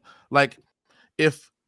Yes, the documentation. For example, the documentation. Wow, I guess I gotta go smaller. So if I have a child who broke his leg, and I'm now giving that child care and attention, am I neglecting my other children because the child is in need and I'm tending to his needs in that moment? The girl ain't broke. The girl leg ain't broke. Stop using these analogies. Her leg ain't broke. No, but my point, I'm trying to get you guys to be consistent in the application of this logic here. Is like if every time a person prioritizes anything, they automatically are neglecting anything else that's not a part of what they're prioritizing. And I didn't say that. Like that's a weird comment. I never said that though. I didn't say that. But that's okay. So now I'm really confused. So then how is it the case that prioritizing something means you're neglecting everything else? Unless you are saying what I thought you're saying. So this is. Well, go ahead, John. Do you have a minute? So to talk, this is my issue. This is my issue. And maybe the word prioritization is kind of is getting tricky to understand in this situation. But the main thing I'm saying is we're going to apply what needs to be applied in that particular situation, right? But then I'm not going to put more energy into one for, first of all, for a one particular risk factor when there's a myriad of risk factors that affect everyone, and I'm honing in on this one for whatever cultural reason that I have, because that's really what this is. I don't buy that we care this much about women. We care this much about. We don't. This society ain't showing me that they're less misogynistic as it's been in the last how many hundreds of years it's been. So, for me, the main issue is we want to control women. We're so used to it. This is our society. We want to control. We live in a patriarchy. This is what we do. We want to control. I thought we wanted women to control themselves. Wouldn't that make more sense? I thought we wanted women to control themselves. Wouldn't that make more sense? No, in a patriarchy, in a real patriarchy, you want to control women and also fight off outgroup men. It's keeping outgroup men out and controlling and maintaining your women. Yeah, I think this means like the goal, though. I think, don't you mean like the goal is to make sure that women in our society can control themselves, right? Or have the autonomy? Oh yeah, I mean for sure. But the energy behind talking to them in this way in the first place doesn't come from that place. Because especially if you're telling me that you're gonna put more energy into one, it definitely doesn't come from that place. It comes from a place of control. Because so if I'm raising a daughter and I want her to control herself so that she's not making bad choices, it's because I want to control women. It's not because I want my daughter to. I want to instill in my daughter having a conversation with self-control. What does it look like? What does it look like? If having a conversation with my daughter about the dangers of the world out there when it comes to sex and all these other things, if that's having a conversation, I don't have an issue with that. But overemphasizing her for whatever over the sun, one. Yeah, but okay, go ahead. No, okay. It's not that. So that's what I'm saying. Like, this is a demonstration of your logic not working. I have this conversation with my daughter doesn't mean I'm not going to have this conversation with my son. Well, then, in what way are you? There's nothing about prioritizing the conversation with my daughter that means I'm going to not have this conversation. So case in point. Let me land real quick. One more sentence. One more sentence. Case in point. Oh my God. It doesn't make sense to say. It doesn't. Hold on. It makes sense to say that prioritizing something means you neglect everything. Okay, Jason. So then here we go. My goodness. John, listen. So Jason, now you are the parent, okay? And so explain to me then, because like you said, you're having this conversation with your daughter, and I guess you're also acknowledging that you're having this conversation with your son. But in what ways are you prioritizing in however you see that, or like in what way are you putting more energy into your daughter than your son? I want to know your answer. Yeah, I would keep a closer eye on her. Like, what does that look like? Like you would. That's why I was asking earlier. What does this look like? What does that look like? What do you mean? What does it look like? So, I would probably be more restrictive in terms of like allowing her to stay over places. And there you go. You just proved this point. You're trying to control them more. How? What do you mean? You just said you want to restrict the movements. Yeah, but it's not like I wouldn't restrict my son's movement. What the fuck? I said I'd probably be relatively more restricting of her because I would keep a closer eye. Her more. Okay, I guess. But like, but that's not motivated by the fact that I want to control women. That's motivated by the fact that I want to keep a closer eye. In the same way that I would keep what you want to keep a closer eye on your succulent. What? Like, how's that any different? Is it because you want to control your succulent? Like, no. I don't understand how they're different. It's not a one-to-one analogy. That I don't even want to anymore. So like, well, if you can't, then you don't have to. But like, I genuinely don't get it. And what you're talking about right now is that I'm doing only what they need to survive. I'm not trying to actually control anything the fuck else around them. I'm only doing what they need. What you're talking about is objectively, subjectively, your opinion on what she needs. Yeah, that's what I'm trying to say. And it's all facts, like me growing a fucking plant. It's not all facts. If your succulent had the ability to tie what you wanted, you wouldn't control it. See, that's what I'm saying. I knew I didn't want to go there. I didn't want to go there. Well, because you're not taking that into account. We're dealing with fucking human beings that can actually move and operate on their own fucking accord, bruh. And if they're gonna do that in a way where they're gonna incur risks that they objectively don't need to be incurring, then your role as their parent, you should step in. Like, why wouldn't you? What? I'm not against. I'm not gonna put one over the other. My mom didn't let me stay over people's houses when I was a kid. All I'm saying. Oh my God. All I'm saying is this. All I'm saying is this: is that first of all, because Jason, that point you just made is right. Like, let me not be too obtuse. Like, I get it. You're dealing with a human being that can actually make choices, and we're living with other human beings that make choices. You're right. I get you on that. You got to be a parent. You got to step in. I'm not saying that parents should just let, or teachers or anybody in authority should just let people do all willy-nilly. And if you tell them to do something that you know is right, that you're trying to control them. That's not what I'm saying. What I'm saying is that comparatively, when you do one thing with your daughter versus your son, so for example, spending a night over somebody's house, you're saying, you're making it seem like, well, I would be more restrictive or be more, I said I might be. more bit, huh? Yeah, I said I might be, yeah. You might be more restrictive or more vigilant on like, hey, who's over there? What's going on? And yes, this versus your son doesn't make any sense because that's not actually. Yes, it does. Be different. Yes, it does. That's the whole point. Hold on. Can we go on? Oh, all right, go ahead. I just don't agree with you with this. Go ahead. No, go Thank you. So no, hold on. Let me tell you why it doesn't. This is why I feel like we're playing into oppression Olympics, because guess what? My son, even though he might not have the same risk factor of going somewhere to somebody's house and end up being pregnant and dying, he could go over somebody's house and get touched and be molested and or whatever, right? So it doesn't. I should bring the same energy around being vigilant about who the fuck house they go to. Yeah, of course you should. You should vet both, dude. Nothing I'm saying is inconsistent that you just made. Obviously, you should vet. You should vet. No, I said I would be more restrictive. That doesn't mean that I would ignore risk factors with my son. That's the point I'm making. Just because I'm prioritizing certain things that are unique to the uniquely implicate my daughter does not mean collecting everything that uniquely implicates my son. That doesn't follow. That's the whole point I'm making. I'm denying that. I got you. Hold on, John. I got this. Oh my God. Jason, Can I just hold on, Jason. So when you say that you would be potentially more restrictive with your daughter, what exactly then are the things that you would be more vigilant about that you wouldn't do for your son? Because that's what I'm trying to pin you on. So things that I have to take into account is like, are there going to be boys present at this place? Right? How do I know that that's going to be the case? What's the supervision going to be like? I want to do one thing at a time. So you said, oh, will there be boys? So for your son, are you going to be worried about if there's girls? Yeah. Okay, so right now you haven't given me anything different. Give me the difference. Yeah, but I'm saying I would be more vigilant about making sure. And if I had any doubt that these things weren't going to be the case, I would be more likely to be like, nah, you can't go. Then I will, particularly when it comes to risks, like the risk of being raped. Like if you're going to consider that with a very young child, I probably wouldn't let my very young son go anywhere either. But if he's a fucking grown ass man, he has the ability to protect himself generally in ways that daughters don't, and I would take that into account. That's why I would treat them differently. That's part of why, right? That's just one example. There's also the risk of pregnancy that uniquely implicates women in ways that it doesn't uniquely implicate men. That's another difference.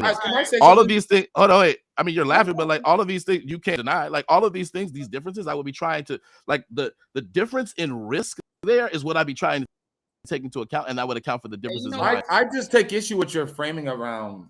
But where's the lie? In general, like a lot of the things that you're saying are one sort of this binary way of looking at sex and the way people interact with each other. Like and like the power dynamics around it and everything. That's what I mean. But I want to say that what's crazy. Oh my God! But if I'm a parent, there's gonna be power dynamics. This reminds me of a time.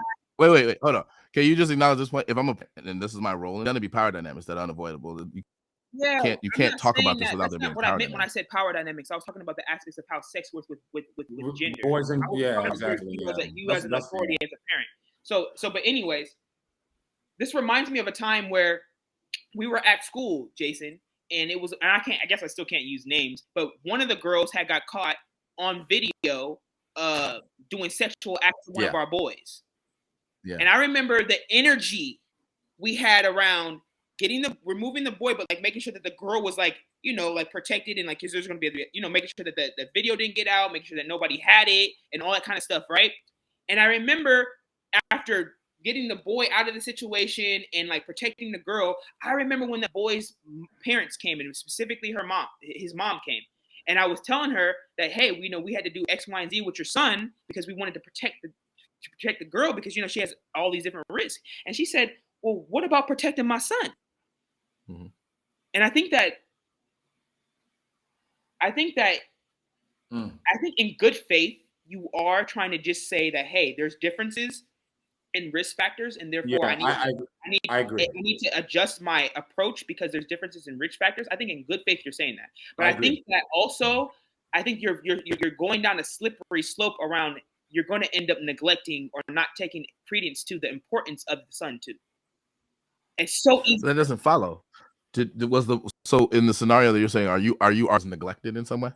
He was his priorities and the way that he was going to be impacted by that situation were completely ignored because we assumed that because he was again, this is what I was talking about, the power dynamics, because he was the boy in the situation, because he was the one that obviously gets the pat on the back and X, Y, and Z, that he was going to be fine, and that the girl who was going to be quote unquote humiliated because she got she got on video doing X, Y, and Z was going to be the one. When in reality, they both are dealing with different Are those not shit.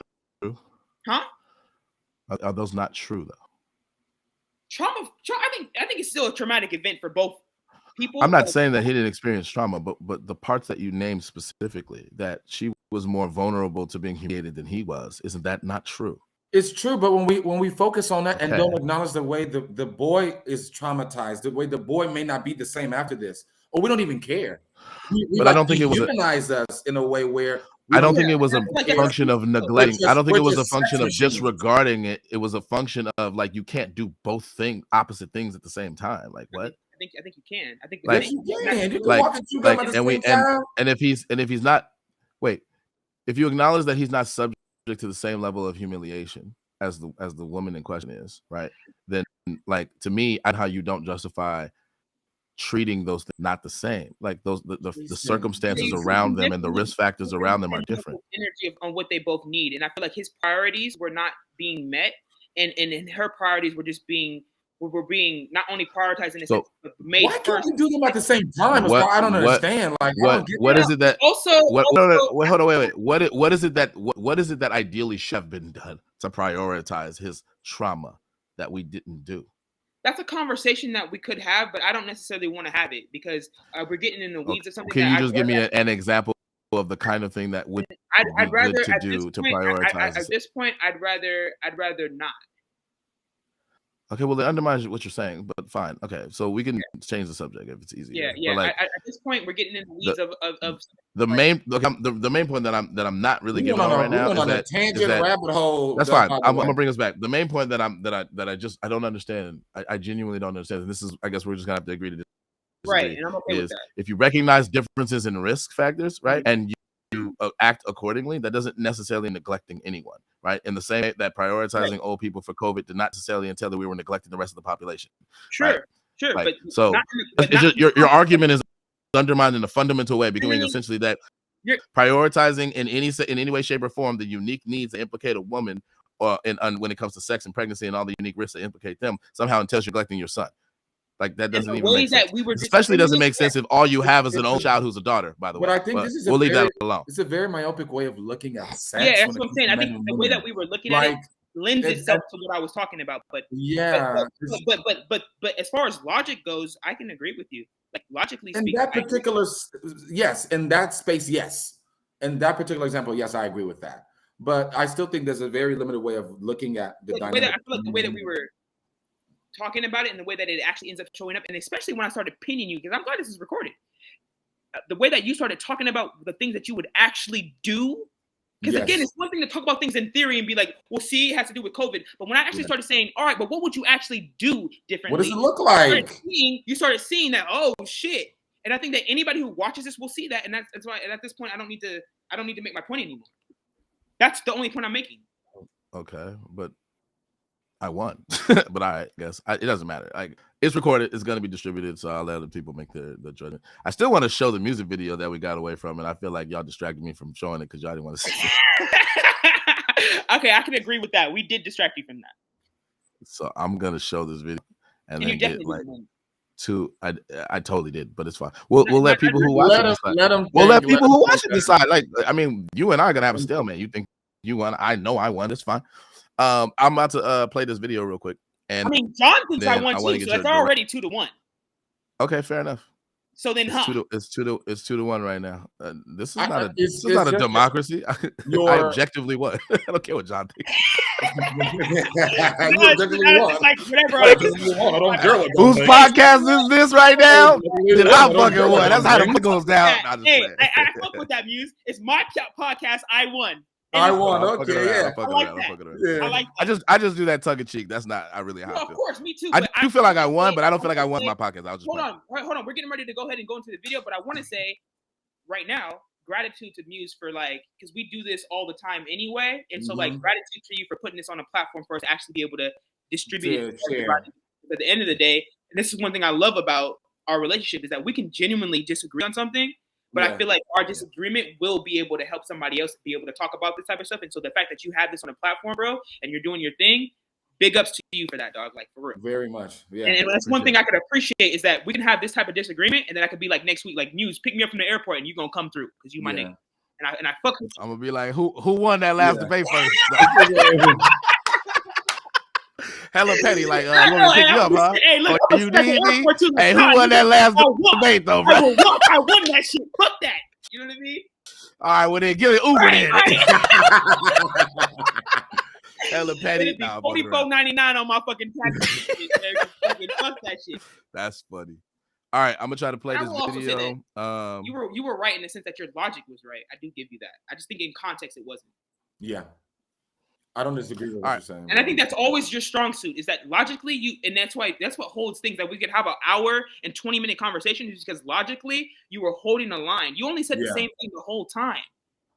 Right? And you're right. Your logic is right. But I think within the context, it becomes fuzzy. And when you start holding a line to like, all right, you start seeing that you can't logic your way through. There are other factors going on and other things that are happening that I don't know. I feel like I was right, but like technically it's probably we were both right. But go ahead, show the video. That's true. Well, if you're logically consistent, you win. Western world, go ahead and acknowledge Western roots, you freaking Western. Where do you live? Where do you live again? Where do you live again? What do I read? Where do I put my eyes? Yeah, I just want to make sure. Yeah, I just want to know you live in the West. This whole place that you live was built off of these ideas. I'm just saying. What am I? Let's keep going. I'm trying to get to the video, y'all. Hold on now. Let's go. We're going to the video. You can't out pet me on my shit, man. I'm just saying. All right, here we go. It's about to be loud though. BLK, we gonna stand up for something. Yeah, that's right. No voting, no loving. If the coochie is the goal, go hit the pose. Period. If the coochie is the goal. Guys, I'm sorry. I'm offended. Malik, we're going to have to fight on this one. We're going to have to squab on this one. I disagree with you. I just saw it again and it's reinvigorated me again. Yo, there's so much subliminal messages to unpack, bro. The girls at the polls, before you start, the girls I thought, because y'all trying to tell me that I'm seeing a lot of, it's not marketed to black men, even though I don't think it did a good job of it, but I'm like, okay, you got all these girls at the polls, unless you're trying to tell me something else going on. You got girls at the polls working the polls. Then you had a bunch of female judges in the courtroom. Was that what that was? So there's a lot of little things, little subliminal stuff going on in there that, let's just acknowledge those things before we jump to it wasn't for black men. No, I'm saying it wasn't for all black men. Obviously, it was definitely marketed to young black men for sure. Yeah, that's what I'm saying. Like, come on, we old, but like, come on. Remember when you was 19? Okay, remember when, or if you were ever the type of person to go to a strip club, if you're ever a type of person that whatever, right? Like, again, we're all into politics too. Let's step out of our ivory tower and remember that there are some people who don't engage with this shit at all. Okay, black men that don't engage with this shit at all, who literally. And another thing, right? Let's not act like the coochie wasn't the goal, nigga. Don't make it seem like you go holler than now, nigga.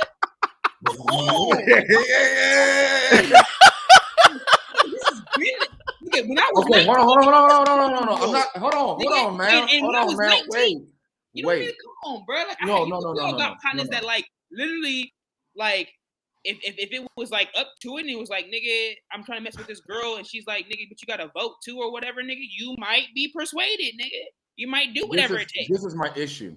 We already have a discourse around, so maybe I'm being too serious about this. Maybe I need to pull back because the discourse is black men are not engaged in the voting process. We don't vote, and a lot of us are sliding towards the right or whatever, being more conservative. We don't want to engage, and we don't care about these things as much. And I take issue with that because there are a lot of black men that would love to engage, but you have not given them a reason to. Don't hit me with no voting, no vucking, because that's the only way to get us to the polls. You give me something substantive, man. I'm not against that. Look, I'm not saying the coochie isn't enticing, but you're right. Let's go above that. Let's go above that.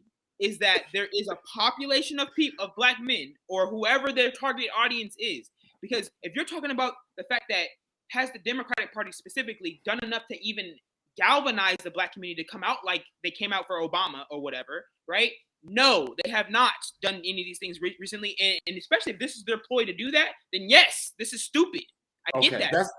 I can concede that. I'm also trying to say that at the same time, there's a population of people who do not vote ever. Who they don't. Their stats. They're black people or the population they're talking, especially young people. They might talk all this X, but they're not actually coming out to the polls. And maybe this is something that it fucking help their asses to fuck. Maybe they. Why? Why aren't they going to the polls? And what am I voting for? It's a problem. That's what I'm asking. Why am I not going out to the polls? That's one question. The second question is who and what am I voting for if I go to the polls? Y'all not giving people a reason to do it. You get mad and you do this no vote, no fucking. We can do something else to galvanize the folks. I'm gonna split the difference. Wait, let me split the difference real quick because that's kind of my role in this, anyways. Because I actually do see validity on both of you guys' sides. I think Malik, one of his best contributions. I mean, he's had a lot of great contributions throughout the whole conversation, but one right now in this context, I think is really good. Is like we got to be really real about the demographic that we're talking about, and so much so that we got to acknowledge that even when we were that age, this is the kind of thing that might have appealed to us in some sense, in the usual sense that hip hop, or any kind of pop cultural thing appeals to young college students.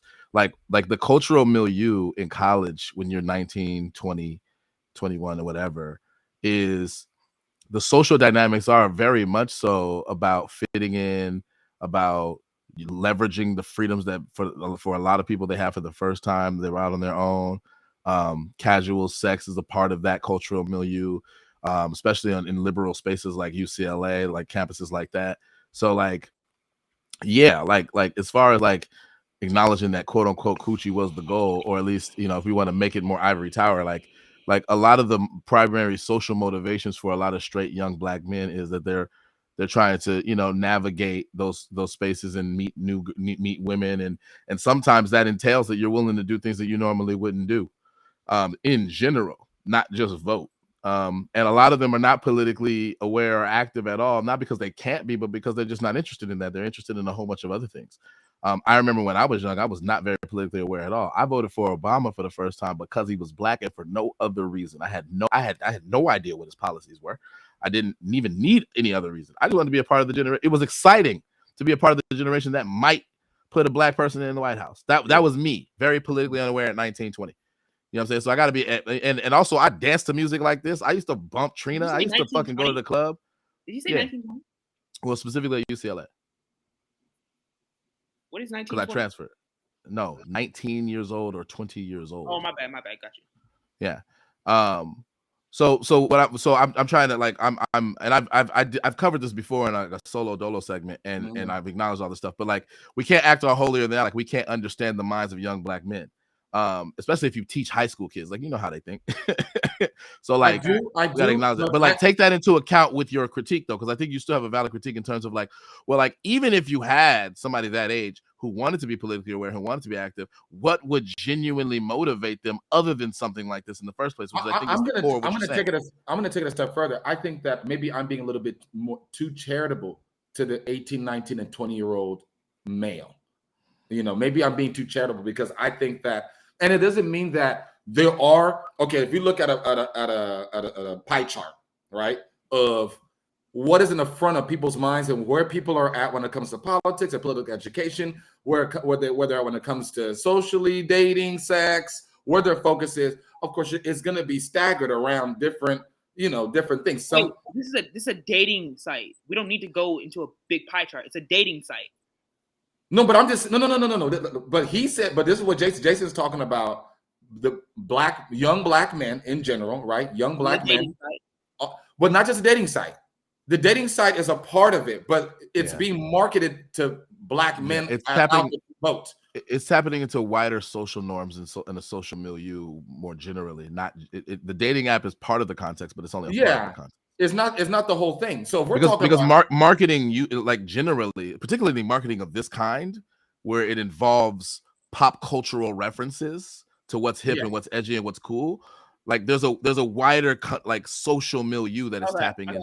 I have to acknowledge that. All right, so if you're 19, 20, 21 or whatever, I'm like, okay, maybe there are some Black men that are young like that they want coochie a lot too. That's a lot of their folk, but also they're also politically aware, and they're like, look, I'm not voting for no nonsense. Also, I don't think this is gonna work personally, but that's another discussion. But the main thing is, maybe there are young Black men that would be like, look, I would definitely vote if this was actually gonna, actually like relieve my student loans, or actually we're gonna do something substantive in my life. I would care more about this. It wouldn't be just a thing that you wouldn't have to pull me in with a bait with coochie as bait to get me into the vote.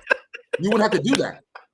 You would not. Yeah, I think ultimately that's a critique that I could 100% agree on, and understand that that's what Democrats do, and that's what I meant by the Mary J thing in the beginning. Like, they'd rather go ahead and put Mary J and get some hot sauce and say, "Hey, look, I'm hip and down." Just the same way that Bill Clinton did when he played the little jazz thing or whatever. And but the thing about it is don't get it twisted though. So as much as I would want to hold Democrats accountable for like, damn, well, why can't you guys come more correct, nigga? How quick are Black people? How quick were we to accept Bill Clinton? How quick are we to accept people just because of certain fucking tropes? It did work. So they're only going with a formula that works. It did work. So I give you that. I can see to that. It did work. If I'm gonna hold Democrats accountable, we also gotta talk to these Black people that's like, man, like, stop trying to invite everybody to the cookout at every given time, every time they do a fucking nay or something. You know what I mean? Like, that's what happens. And so now that we have this, is this a result of the fact that Democrats just really don't give a fuck about the Black vote? Or is it because they feel like this is the lowest freaking hanging fruit that they can do and motherfuckers are going to bite any fucking way? Because at the end of the day, what I see is that it's the voters that actually fucking determine this shit. If we actually held our ground and said, no, we want the actual shit that motivates us, and stop voting on the way that we vote, and a block for Democrats just because, then it would stop giving us this fucking bullshit, even to the younger people. It just seems reductive, though, Malik. For me, it just seems when we're talking. Do you believe that the Democrats, outside of whether or not they care about us, brown people, yellow people, anybody, do you believe that Democrats in power want to stay in power? Absolutely. Okay, then that means you have to believe that they're doing whatever it takes to stay in power. But I can also be offended, right, by the fact that this is what you think you need to do to get me. Okay, John, I can feel some type of way about that, and still not be against people being free sexually, because I'm very lefty and I'm very open. Yeah, that's not the conversation that's being that. So it's not about me being a traditionalist or I'm being Black respectability. I'm just saying, don't reduce me down to this. But what I'm saying, I actually do care about things that matter a little bit. I might test me out. No, for sure. But what I'm saying, no, that's not how it works. You're putting the cart before the horse. What I'm saying is that you, John, is offended, and maybe even Malik Brown right now is offended. Collectively, we're not. Because if we were, right, it is a matter of leadership. So we could be offended, but like, how are we mobilizing in a way so that we could actually hold these people accountable and showing that this type of stuff doesn't work? This is a symptom of showing that politically we need to get it together. True.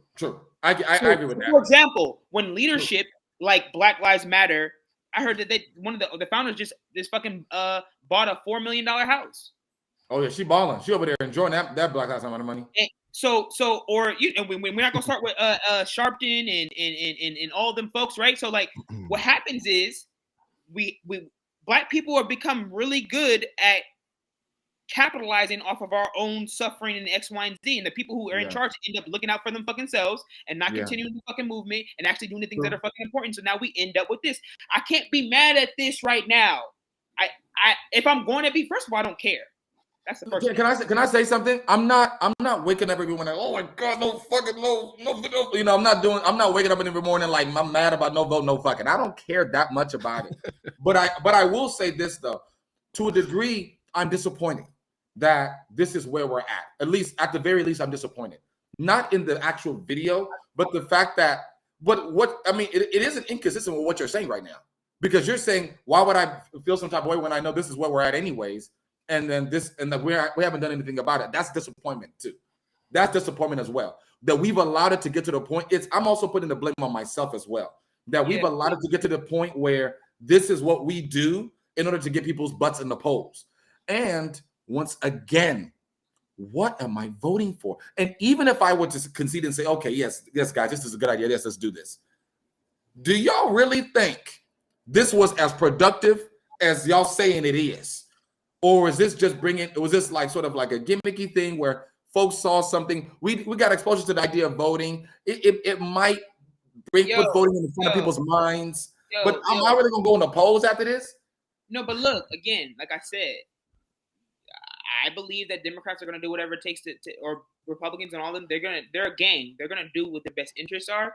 And so if they've come to this conclusion, then like you said, I share in that disappointment. But at the same time, I mean, it is what it is at this point. Like we can as individuals talk about the narrative and talk about X, Y, and Z, but collectively, this is where we're at. Yeah. And guess what? It's not too much different. That my whole point in the beginning with is it's not too much different from any other fucking gimmick. All the shit is fucking gimmicky. True. We live in a spectacle culture, and I acknowledge that. Nowadays, because of the way that sexuality and gender and homosexuality is way more out now it just looks like this. And that's and too, I think everybody here agrees that I don't know issue that motherfuckers is gay or I don't give a fuck. That's not even my thing at all. It's the fucking part. I like Sasha Santana. It's the no vote, no fucking part that I don't like.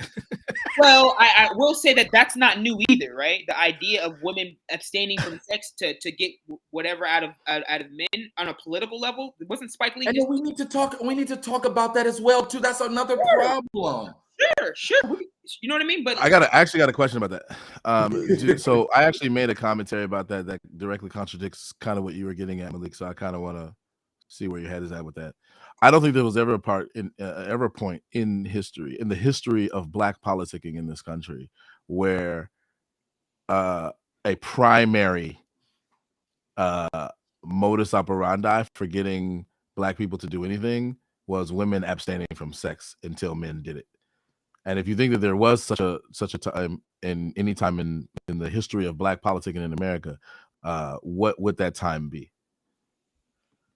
Yeah, I'm looking it up right now because it was I believe it was I think Spike Lee had a movie or something like that where it was Black women abstaining from having sex with Black men until they did something. She gotta have it. That's what it was. She gotta have it. Is that what you're talking about? She gotta have it. Was it? I don't remember. I didn't pay attention to it too much, but I just remember that was a thing. Was it just localized to a particular like city or something, or was it all over the country or all over the Black areas of the country? The original one.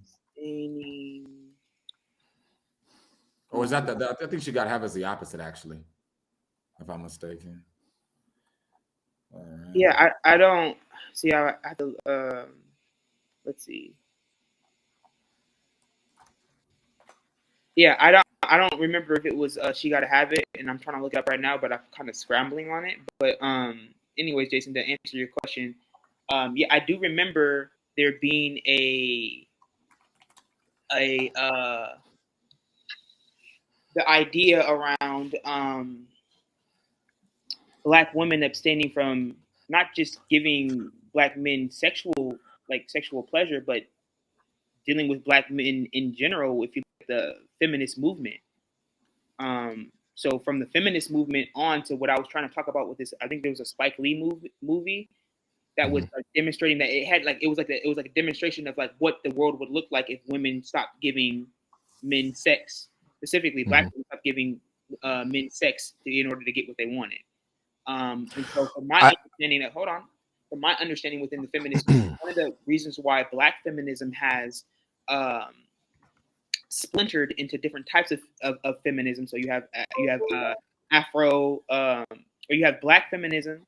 You have what is called like an Afrocentric Black feminism. You have Alice Walker's traditional take of feminism. Part of that reason why was because a lot of Black women was feeling that the ways in which Black or white women were talking about their feminism in not with men was bleeding into the ways in which Black women were doing that, but that was a problem because Black men were dealing with obviously different issues than white men were doing, Exactly. right? And so but within the faction of that was this idea that we're not dealing with our rapist, and so I do remember that being a not so much saying specifically sex, but it was like it was really talking about the ways in which we're talking to and dealing with Black men because they are our rapists. They are doing these different XYZ things.